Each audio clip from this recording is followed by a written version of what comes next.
Ada momen menarik ketika Adibal Sahrul tiba-tiba muncul di live media sosialnya dan membuka suara soal polemik virtual gift di DA7. Banyak orang sebenarnya sudah menunggu momen itu, karena Adibal dikenal punya pengaruh kuat di dunia dangdut. Ia bukan hanya musisi, tapi juga sosok yang paham betul bagaimana kompetisi seharusnya dijalankan. Di live itu, cara bicaranya santai, tapi isi omongannya tegas. Dia menyampaikan bahwa ia mendukung penuh gerakan netizen yang menolak sistem virtual gift. Menurutnya, sistem itu bukan hanya berpotensi merusak penilaian, tapi juga menggeser esensi kompetisi dangdut itu sendiri. Adibal seperti sedang menyampaikan keresahan yang sudah lama ia pendam. Katanya, kalau virtual gift terus dipertahankan, bukan hal aneh kalau pemenang nanti bukan orang yang benar-benar layak. Dan itu bukan sekedar teori, sudah ada contoh nyata. Banyak penonton merasa lega mendengar Adibal berani bicara, karena akhirnya ada tokoh musik yang memihak kualitas. Live itu cepat menyebar dan memicu diskusi besar. Bahkan banyak warganet mengatakan, akhirnya ada yang ngomong. Dari sini jelas bahwa suara Adibal membuka lembaran baru dalam perdebatan panjang soal gift. Ia seolah menjadi katalis penting yang membuat persoalan lama kembali mencuat ke permukaan. Dalam ceritanya, Adibal menyinggung satu hal yang paling sering jadi sorotan. Virtual gift membuat kompetisi seperti berubah arah. Dulu, penonton bisa menilai peserta dari suara, karakter panggung, dan kemampuan mengolah musik. Tapi sekarang, banyak yang bilang seolah semuanya kembali pada satu hal, siapa yang punya pendukung paling kuat di aplikasi. Adibal menjelaskan fenomena ini dengan sangat santai, tapi tetap kena. Ia bilang bahwa gift memang menyenangkan, memberi warna baru dan meningkatkan interaksi. Tapi ketika poin gift lebih dominan daripada penilaian juri, disitulah masalah mulai muncul. Apalagi DA7 adalah ajang pencarian bakat besar, yang harusnya jadi ruang pembuktian kualitas, bukan kompetisi dompet. Penonton yang sudah mengikuti DA7 sejak awal pun merasakan perubahan atmosfer tersebut.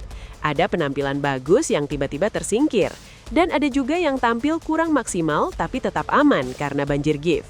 Akhirnya muncul rasa tidak adil. Hal ini menunjukkan bagaimana sistem bisa mempengaruhi hasil akhir secara signifikan.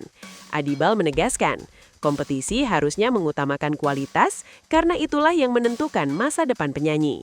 Ia tidak bermaksud menyalahkan pendukung yang banyak memberi gift, tapi fokusnya adalah pada sistem yang memberi bobot terlalu besar pada gift dibanding penampilan. Dari sudut pandangnya, bila dibiarkan, DA7 akan kehilangan ruhnya sebagai ajang menemukan bintang dangdut baru.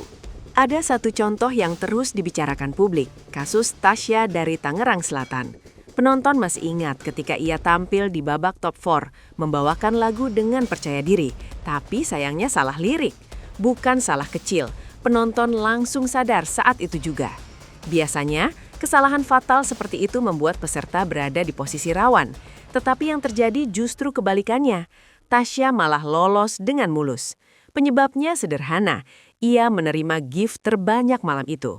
Momen itu membuat banyak orang terpukul, termasuk para pendukung peserta lain yang tampil sempurna. Penonton semakin yakin bahwa sistem gift memang punya kekuatan besar yang bisa mengabaikan kualitas.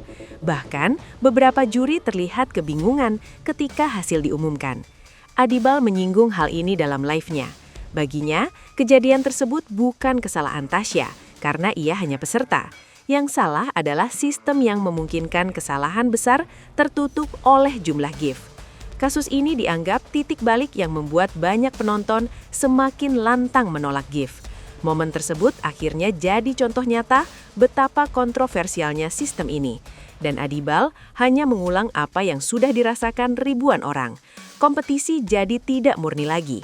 Banyak penonton merasa bahwa kejadian itu adalah bukti paling jelas bagaimana gift bisa mengalahkan penilaian juri dan penampilan sebenarnya. Result Show Top 4 DA7 pada 9 Desember 2025 menjadi salah satu malam yang paling menegangkan sepanjang musim.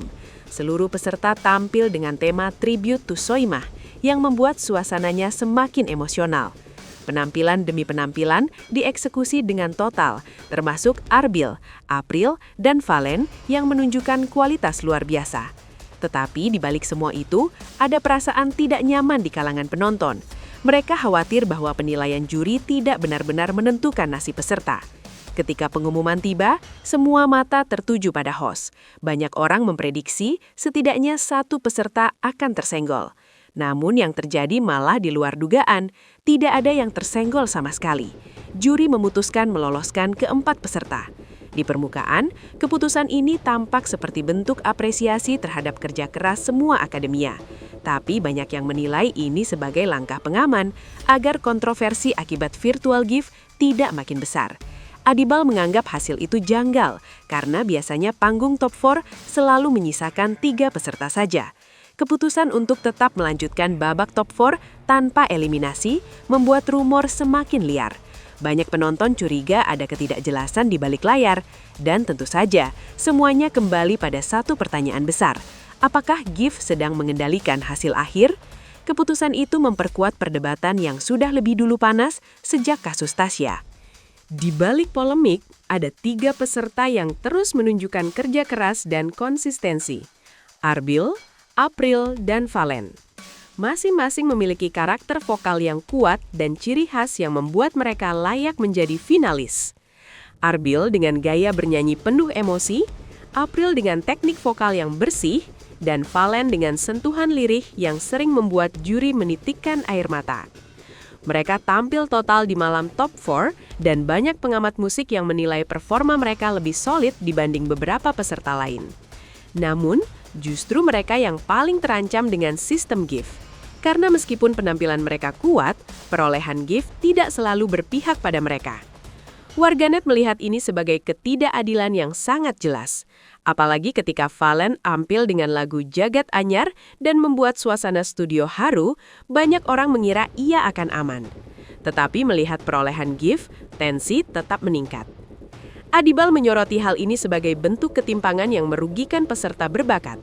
Ia mengatakan bahwa ajang bakat tidak seharusnya membuat peserta berkualitas berjuang 2 kali, melawan tantangan panggung dan melawan sistem GIF.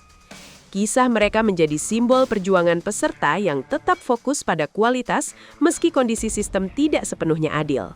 Dan di mata banyak penonton, mereka adalah contoh nyata bintang yang dibentuk dari kerja keras, bukan dari jumlah GIF.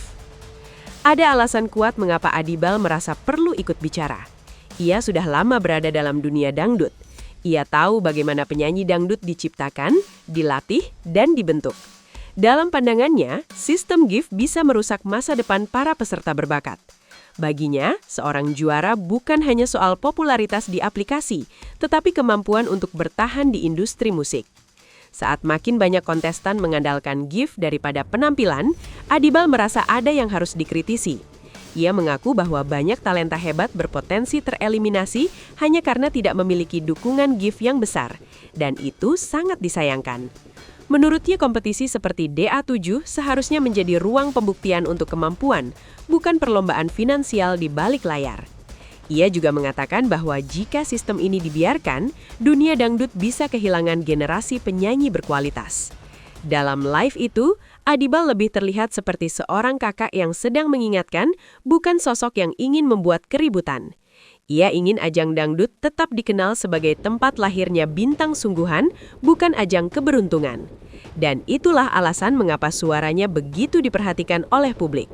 Karena ia berbicara dari pengalaman, bukan sekedar opini. Penonton pun merasa bahwa kritiknya sangat logis dan perlu didengar oleh pihak penyelenggara. Dampak dari kontroversi ini sebenarnya jauh lebih besar dari sekedar perdebatan online. Banyak penonton mulai kehilangan kepercayaan pada objektivitas kompetisi. Mereka merasa bahwa kerja keras peserta sudah tidak cukup untuk membawa mereka ke babak selanjutnya. Ada juga penonton yang mulai memilih tidak menonton lagi karena merasa percuma mengikuti hasil yang tidak sejalan dengan penampilan. Saat diskusi semakin besar, publik mulai menuntut transparansi, baik dari sistem penilaian juri maupun sistem gift. Mereka ingin tahu persentase pasti yang digunakan untuk menentukan kelolosan peserta. Sayangnya, hingga saat ini, informasi tersebut tidak pernah dijelaskan secara detail. Adibal menyebut bahwa ketidakjelasan itulah yang membuat perdebatan semakin panas.